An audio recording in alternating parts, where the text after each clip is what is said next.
Hello everyone, welcome back to my gardening channel. दोस्तों, मार्च के महीने में अगर आपको कोई ऐसा प्लांट चाहिए जो पेरेनियल हो और साल में उस पर फूल भी आ जाए और वो खूब सारी ग्रीनरी देता है और देखने में भी बड़ा सुंदर लगे, तो आपको छुई मुई का प्लांट लाना चाहिए। जी हाँ दोस्तों, छुई मुई का प्लांट बहुत ही शानदार, खूबसूरत, ज़्यादा ग्रीनरी देने वाला प्लांट है। ये आप किसी भी तरह के गमले में लगा सकते हैं, नॉर्मल पॉट में, आप हैंगिंग बास्केट में लगा सकते हैं, रेलिंग प्लांटर्स में लगा सकते हैं, किसी डीआईवाई में लगा सकते हैं और इसको सीड से भी ग्रो कर सकते हैं। ये एक पेरेनियल प्लांट होता है और इसमें बहुत ही छोटे छोटे से पिंक कलर के फ्लावर भी आते हैं जो देखने में बड़े सुंदर लगते हैं।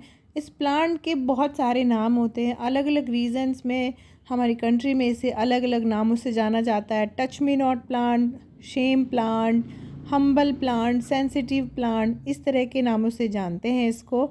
लाजवंती बोलते हैं हिंदी में इसको मोस्टली। तो इस प्लांट के बारे में थोड़ा सा जान लेते हैं।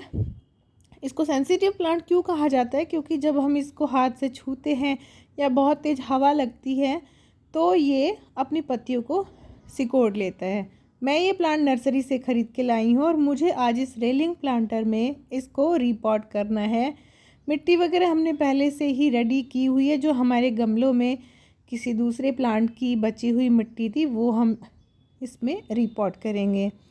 तो इस प्लांट के बारे में मैं बता दूं, ये बच्चों का फेवरेट प्लांट होता है क्योंकि ये जो पत्तियां श्रिंक होने का एक्शन है ये बच्चों को बड़ा पसंद आता है। जब छूते हैं तो इसकी पत्तियां सिकुड़ जाती हैं और कुछ ही देर में इसकी पत्तियां फिर से खुल जाती है। ये प्लांट अपने आप को प्रेडेटर से बचाने के लिए इसका ऐसा मैकेनिज़्म होता है। वैसे हमारी प्रकृति में बहुत सारे ऐसे प्लांट होते हैं जो खुद को बचाने के लिए अलग अलग तरीके अपनाते हैं।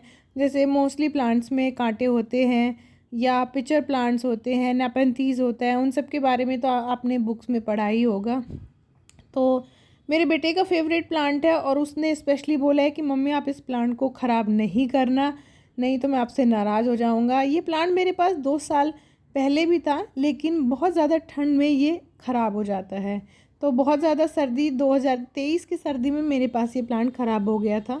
सीड भी मैंने कलेक्ट किए थे लेकिन अनफॉर्चुनेटली वो सीड ग्रो भी हुए लेकिन उसके बाद वो ख़राब हो गए। चलिए अब थोड़ा सा इस प्लांट के बारे में, रिपोर्टिंग के बारे में जान लेते हैं। मैं तो इसको नर्सरी से लाई हूँ। कॉमनली इन्हीं दिनों में इसमें थोड़ा फुटाव आना शुरू होता है।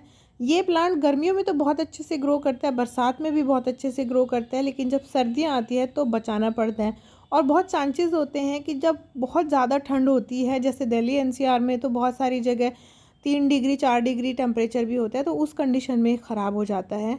ये पौधा ठंडे क्लाइमेट के लिए नहीं होता है क्योंकि ये साउथ अमेरिका का नेटिव प्लांट है, लेकिन अब ये वर्ल्ड वाइड होता है। और आपको मज़े की बात बताऊं, ये प्लांट बोटैनिकली वीड की कैटेगरी में काउंट होता है, मतलब वीड की कैटेगरी में आता है, खरपतवार की कैटेगरी में।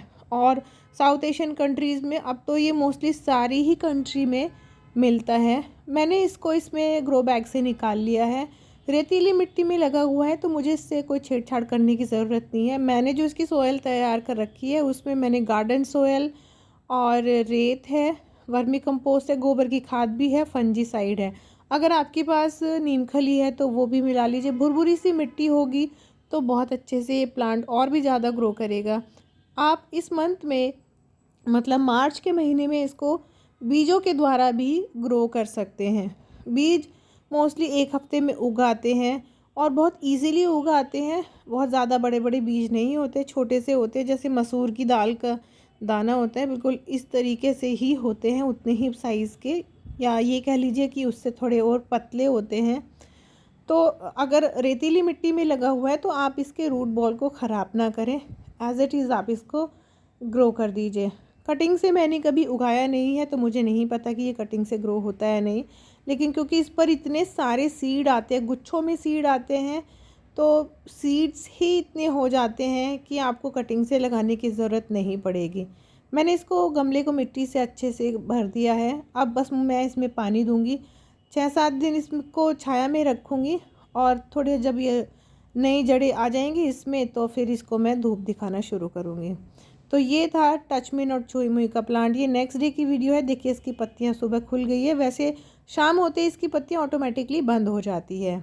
तो ये आप ज़रूर लाना। अभी मैं आपको इसका एक्शन भी दिखाऊंगी, टच करके दिखाऊंगी।